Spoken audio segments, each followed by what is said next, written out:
오늘 우리에게 주신 하나님 말씀은 요한복음 7장입니다. 오늘 하루도 말씀으로 힘차게 승리하시기를 축복합니다. 가정과 교회에 대해서 강의할 때 일반적으로 목사님들은 서로 격려하십시오, 차이를 인정하십시오, 서로 사랑하십시오, 서로 수용하십시오, 이와 같은 긍정적인 말씀들을 많이 하시지요. 이러한 긍정적인 태도가 건강하고 바른 성품의 사람으로 성장할 수 있도록 돕기 때문입니다. 그런데 이와 같이 긍정적인 성품을 방해하는 요소들이 있어요. 차별을 받거나 거절감을 당하거나 마음에 여러 가지 상처를 받는 일이 언제든지 생기지요. 우리가 마음의 상처를 받는 그 어려움의 상황에 처했을 때 하나님께서 짜잔하고 나타나셔서 그 상황을 모면하도록 하시면 참 좋을 텐데 때로는 그렇지 않습니다. 그 이유는 하나님께서 우리를 더 강하게 하시고 상처 입은 치유자로 우리를 성숙하게 만들어 가시기 때문이지요. 완전하신 하나님이자 완전한 인간의 모습으로 오신 예수님께서 모든 사람에게 환영을 받으셨을까요? 그렇지 않습니다. 1절부터가 심상치 않아요. 1절이에요. 그 후에 예수께서 갈릴리에서 다니시고 유대에서 다니려 아니하심은 유대인들이 죽이려 함이러라. 요한복음 6장에서는 오병이어의 기적이 있었습니다. 예수님께서 생명의 떡으로 자신을 말씀하셨지요. 생명의 떡이신 예수님께서 죽으셔야 할 이유가 전혀 없습니다. 우리를 살리기 위해 오신 예수님께서 악한 일을 하실 수가 없지요. 그런데 유대인들은 예수님을 죽이기 위해서 혈안이 되어 있었습니다. 예수님을 죽이려 한다는 표현이 1절 외에도 19절, 20절, 25절 무려 총 4번이나 등장을 합니다. 누가복음 4장에서도 예수님께서 이사야 선지자의 예언이 응답되었다라는 말씀을 하시자 고향 나사렛 사람들이 예수님을 벼랑 끝까지 가서 밀어뜨려 죽이려고 합니다. 예수님은 이처럼 수많은 살해의 위협 속에 사셨지요. 또한 예수님을 잡으려고 한다, 체포하려고 한다라는 표현도 30절, 32절, 44절, 45절에 총 4번이나 등장합니다. 44절과 45절이 이러해요. 그 중에는 그를 잡고자 하는 자들도 있으나 손을 대는 자가 없었더라. 아랫사람들이 대제사장들과 바리새인들에게로 오니 그들이 묻되 어찌하여 잡아오지 아니하였느냐. 예수님을 잡으려고 제사장들과 바리새인들이 사람을 보냅니다. 그들뿐만 아니라 무리 중에 예수님과 논쟁을 하다가 예수님을 공격하는 사람들이 많이 있었어요. 이처럼 세상에 오신 하나님의 아들 예수님은 모든 사람들에게 환영받고 인정받는 분이 아니셨습니다. 오히려 체포의 위협, 살해의 위협을 지내시며 살아가셔야만 했던 거죠. 예수님에 대해 적대적인 종교 지도자들, 바리새인들이야 그렇다고 치지요. 그럼 가족들은 어떠했을까요? 4절과 5절을 봅니다. 스스로 나타나기를 구하면서 묻혀서 일하는 사람이 없나니 이 일을 행하려 하거든 자신을 세상에 나타내소서 하니 이는 그 형제들까지도 예수를 믿지 아니함이로라. 예수님께서 메시아로서 공생의 사역을 시작하자 그 형제들이 당황을 합니다. 예수님의 동생들이 있었는데요. 우리가 알고 있는 야고보서는 예수님의 동생 야고보가 기록한 서신입니다. 마태복음 13장 55절에 4명의 남자 동생들이 등장을 해요. 야고보, 요셉, 시몬, 유다입니다. 여기서의 유다가 또한 유다서를 쓰지요. 이 형제들이 예수님을 보고 형님이 메시아라면 이런 시골에 묻혀 계실 것이 아니라 세상으로 유대로 예루살렘으로 가시라는 겁니다. 이 말에는 솔직히 자신들이 형인 예수님을 메시아로 믿지 않았다라는 것을 의미합니다. 형이신 예수님과 무려 30년 가까이 함께 지냈는데 어느 날 갑자기 메시아처럼 사역을 하는 것을 보고 동생들이 당황을 한 겁니다. 그래도 어머니 마리아가 형은 보통 사람이 아니라고 가르쳤을 것만 같은데 형제들은 예수님을 수용하기가 어려웠던 거지요. 결국 예수님은 자신의 형제들에게조차 거절감을 경험하게 됩니다. 뿐만 아니라 자신의 출생과 관련된 거절감도 많은 사람들이 아낌없이 예수님에게 던져줍니다. 예수님의 진리의 말씀을 들은 백성들의 반응이 있어요. 40절과 41절입니다. 이 말씀을 들은 무리 중에서 어떤 사람은 이 사람이 참으로 그 선지자라 하며 어떤 사람은 그리스도라 하며 어떤 이들은 그리스도가 어찌 갈릴리에서 나오겠느냐. 자, 진리의 복음을 들은 사람들이요, 이 예수라는 분이 메시아일 거야, 선지자일 거야 라고 말하자 다른 부류 사람들이 말합니다. 그리스도가 어떻게 갈릴리에서 나오겠느냐라고 반문합니다. 이 갈릴리라는 곳에서는 걸출할 인물이 나올 수 없다라는 거죠. 더군다나 메시아는 절대 이곳에서 나올 수가 없다라는 겁니다. 자, 42절 보겠습니다. 성경에 이르기를 그리스도는 다윗의 씨로 또 다윗이 살던 마을 베들레헴에서 나오리라 하지 아니하였느냐 하며 무리 중에 누군가가 말합니다. 굉장히 성경을 정확히 알고 있는 분이에요. 미가서 5장 2절에 다윗이 살던 마을 베들레헴에서 메시아가 나오리라 라고 분명히 예언되어 있습니다. 그런데 예수님의 탄생하신 곳이 바로 베들레헴 맞습니다. 요셉이 다윗의 가문이었기에 다윗의 고향인 베들레헴의 호적을 등록하러 가는 중에 예수님께서 태어나시지요. 정확하게 미가서 5장 2절 말씀이 응하여진 현장입니다. 그런데 제사장도 아니고 바리새인도 아니고 그냥 무리 중에 누군가가 이렇게 말을 했다라는 것은 그만큼 메시아가 어디에서 올 것인지 보편적인 이해를 갖고 있었다라는 겁니다. 메시아가 오시기를 간절히 바라고 있었다라는 거죠. 그저 사람들은 예수님의 고향을 갈릴리 나사렛이라고만 생각했습니다. 예수님께서 분명히 베들레헴에서 나셨음에도 불구하고 그저 사람들은 예수님의 고향 깡촌 갈릴리, 이방의 땅과 같은 갈릴리라고만 생각했기 때문에 예수님을 더더욱 인정하지 않았던 것이지요. 제사장들과 바리새인들도 이와 똑같은 말을 합니다. 예수님과 대화를 나눈 니고데모가 예수님의 말씀을 듣지도 않고 행동을 제대로 보지도 않고 왜 함부로 판단을 하느냐, 함부로 심판을 하느냐라고 묻자 불쾌한 듯 제사장들과 바리새인들이 말합니다. 52절이에요. 그들이 대답하여 이르되 너도 갈릴리에서 왔느냐? 찾아보라. 갈릴리에서는 선지자가 나지 못하느니라 하였더라. 너도 갈릴리에서 왔냐? 우리가 가진 모든 문서를 찾아봐라. 갈릴리 같은 곳에서는 그런 촌구석에서는 선지자가 절대 나오지 못해 라고 빈정거리듯 말하고 있는 것이지요. 여러분, 예수님은 분명히 베들레헴에서 태어나셨습니다. 구약 성경의 예언을 온전히 이루셨습니다. 그렇지만 그의 고향이 갈릴리 나사렛임을 표현하셨기에 그것 또한 거기서 자라고 성장하셨기에 사람들의 의식 속에서는 그저 갈릴리에서 태어나고 자란 예수라는 생각이 강했던 것이지요. 그만큼 예수님을 무시하고 싶고 거절하고 싶은 마음이 팽배했던 것입니다. 여러분, 예수님께서 이러한 사람들의 거절감 속에서 정죄받는 상황 속에서 위축되셨을까요? 결코 그렇지 않습니다. 하나님의 아들이신 예수님은 세상의 환경에 결코 흔들리는 분이 아니시지요.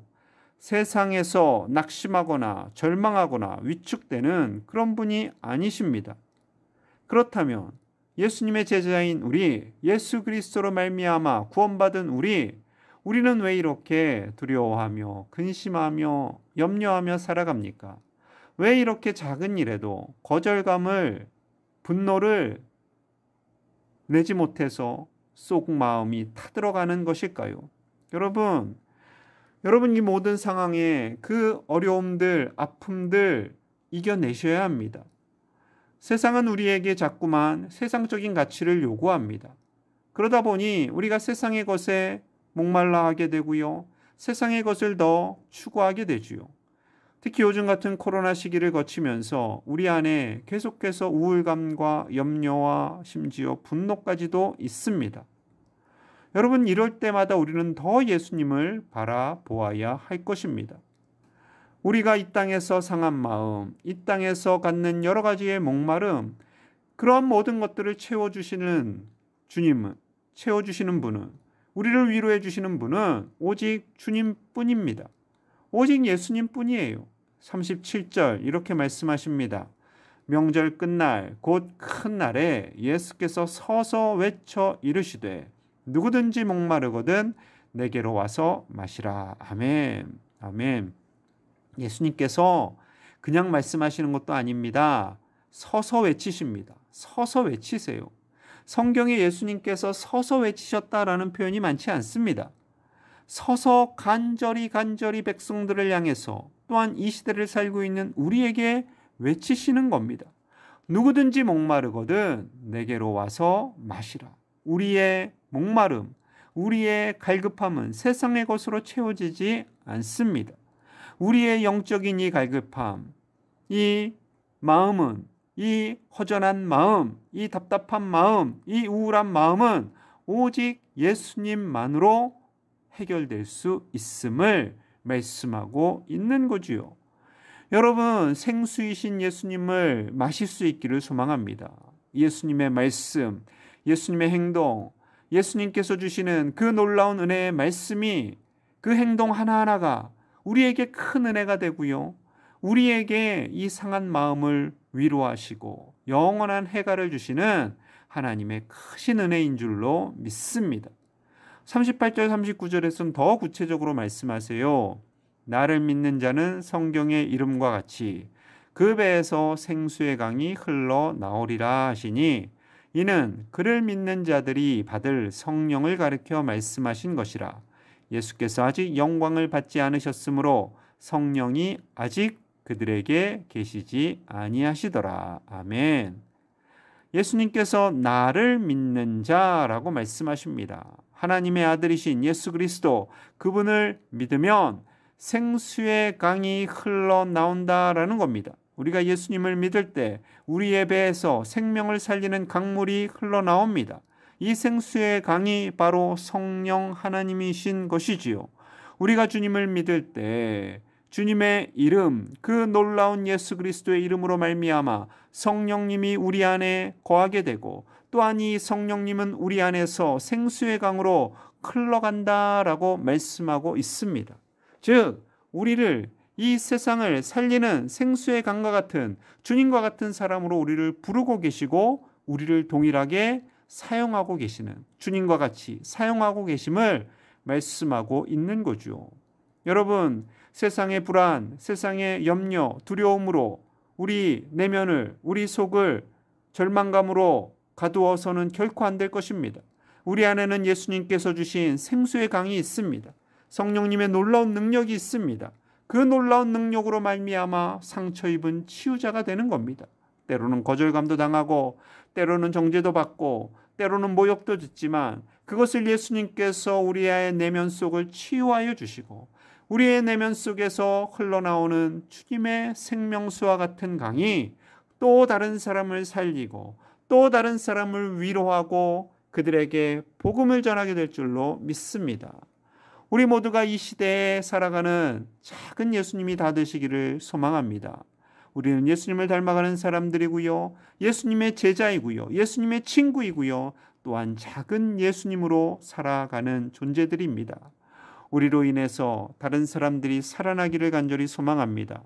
우리로 인해서 아파하는 사람들이 위로를 받고, 정말로 이 땅에 헛된 것으로 갈급한 영혼들이 주님으로 말미암아 영원한 생명수로 말미암아 치유되고 회복되기를 주님의 이름으로 간절히 축복합니다. 그러한 사역에 동참하시고 주님을 닮아가시는 우리 모든 제일의 가족들 다 되시기를 간절히 축복합니다. 우리 함께 기도하겠습니다. 이 땅을 살아가며 우리는 참 많은 상처와 거절감을 받습니다. 환경에 의해서, 자신의 육체에 의해서, 또한 여러 가지 재정적인 것으로 인해, 여러 가지 이유로 인해 우리는 상처를 받고 아픔을 받지만, 그로 인해서 자유케 하시는 분은 우리 예수 그리스도인 줄로 믿습니다. 예수님으로 말미암아 이 모든 세상에서 받는 상처, 낙심, 거절감, 절망감 이겨나가게 하여 주시옵소서. 우리 모두가 예수님처럼 상처 입은 치유자가 되게 하여 주시옵소서. 그리하여 예수님의 그 뱃속에서 흘러나오는 생수의 강이 우리에게 임하고, 또한 우리로 인해 그 생수의 강이 흘러서 우리 주변에 있는 많은 사람들의 상처를 싸매어주는 주님의 자녀들, 우리 제일교회 되게 하여 주시옵소서. 우리의 기도로 인해 이 코로나 시대가 속히 종식되기를 원합니다. 우리의 간절한 기도로 인해 이 땅이 평화를 누리기를 원합니다. 모든 대립과 갈등과 상처가 끝나고 하나님의 평화가 임하게 하여 주시옵소서. 우리 함께 간절히 기도하겠습니다. 하나님 아버지 감사합니다. 사랑하는 주의 백성들 주님 앞에 나왔습니다. 하나님의 놀라운 은혜의 말씀이 우리 안에 흘러넘치게 하시니 감사합니다. 우리는 이 땅에서 상처를 받고 아픔을 겪습니다. 거절감도 당합니다. 무시도 당합니다. 때로는 모욕적인 말도 듣습니다. 하지만 우리 주님을 바라봅니다. 우리의 주인 되시는 주님, 우리의 구원자 되시는 주님, 우리보다 앞서가셔서 길을 여시며 우리를 구원하신 그 주님의 모든 아픔까지도 다 겪으신 주님의 사랑으로 말미암아 우리가 이겨나가기를 원합니다. 아버지여, 주님의 사랑으로 우리가 회복되게 하여 주시옵소서. 예수 그리스도 그 이름의 능력으로 말미암아 회복되게 하여 주시옵소서. 예수님의 그 생명수와 같은 성령의 물결이 우리를 차고 넘치는 줄로 믿습니다. 우리에 임하여 주시고 우리를 다스려 주시고 우리가 권능의 사람이 되어서 다시금 이 세상을 치유하고 회복하는 상처 입은 치유자가 되게 하여 주시옵소서. 주님의 사랑으로, 그 생명수와 같은 주님의 사랑으로 주님의 사랑을 전하는 자들 되기 원합니다. 생수의 강을 흘려보내는 우리가 되기 원합니다. 강하고 굳세게 하여 주시옵소서. 담대하게 하여 주시옵소서. 낙심하지 않게 하여 주시옵소서. 이 나라에 있는 모든 상처와 아픔까지도 싸매는 주님의 놀라운 능력을 우리를 통해서 드러나게 하여 주시고, 한국교회와 이 나라와 민족을 위해 쉬지 않고 기도하는 우리 제일의 가족들이 다 되게 하여 주시옵소서. 오늘 하루도 믿음으로 승리하기 원합니다. 하나님, 우리를 붙잡아 주시고 주님 우리와 동행하여 주시고 우리를 일으켜 세워 주시옵소서. 하나님 아버지 감사합니다. 우리는 이 땅을 살아가며 수많은 상처와 아픔을 안고 살아갑니다. 때로는 거절감도 당하고 모욕도 받습니다. 수치도 받습니다.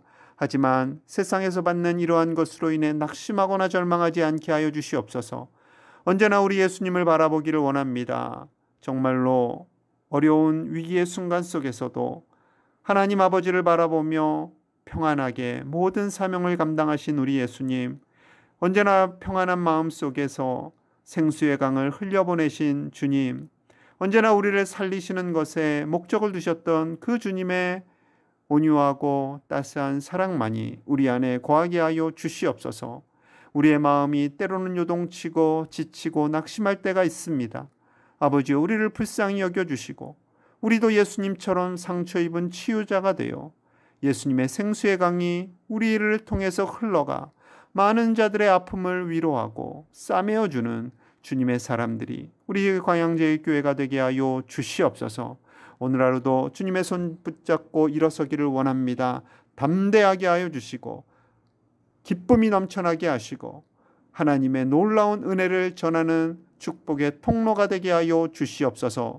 하루속히 코로나 바이러스가 소멸되게 하여 주시고 대한민국과 온 세계에 하나님의 평안이 넘쳐나게 하여 주시옵소서. 치료제와 백신이 개발되어서 아파하는 많은 자들을 위로하고 치유하는 우리 대한민국, 주님의 사랑 입은 민족이 될 수 있도록 아버지여, 이 민족 위에 긍휼을 베풀어 주시옵소서. 오늘 하루도 주님과 동행하는 복된 날 되기를 간절히 소망하며 예수님 이름 받들어 축복하며 기도하옵나이다. 아멘.